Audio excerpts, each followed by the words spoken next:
একদিন দুই বাপ পুতে ঘোড়া দিয়ে হজে যাচ্ছিলেন।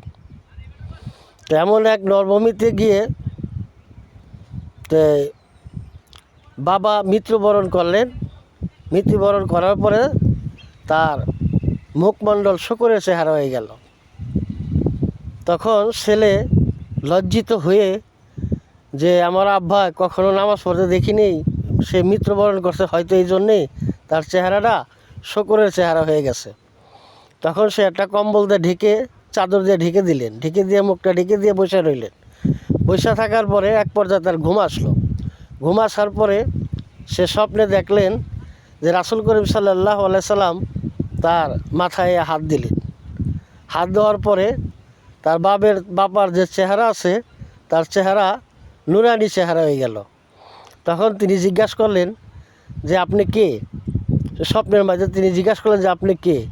যে আমার বাবা মরে যাওয়ার পরে তার চেহারাটা শূকরের চেহারা হয়ে গেল, আর আপনি মাথায় হাত রাখলেন, আমার বাবার চেহারাটা নুরানি চেহারা হয়ে গেল, পূর্বের চেয়ে দ্বিগুণ চেহারা হয়ে গেল।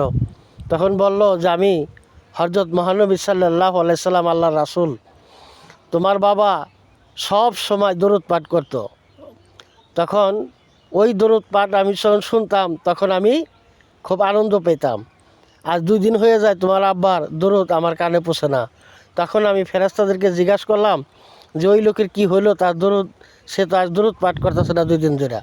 তখন ফেরেশতারা আমার জানাইলো যে আল্লাহর রাসূল, আপনার ওই উম্মত মারা গেছে, তার চেহারাটা শূকরের চেহারা হয়ে গেছে, এই জন্য আমি ছুটে এসে তোমার আব্বার চেহারাটা আমি পূর্বের ন্যায় উজ্জ্বল করে দিলাম, কারণ তোমার আব্বা সবসময় দরুদ পাঠ করতো।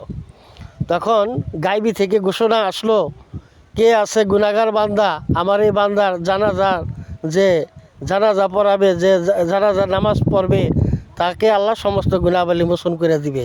তখন দেখলো বৃষ্টির মতো, বন্যার ঢলের মতো মরুভূমির মধ্যে মানুষ ছুটে এসে তার আব্বার গোসল, দাফন, জানাজা সব কিছু হয়ে গেল।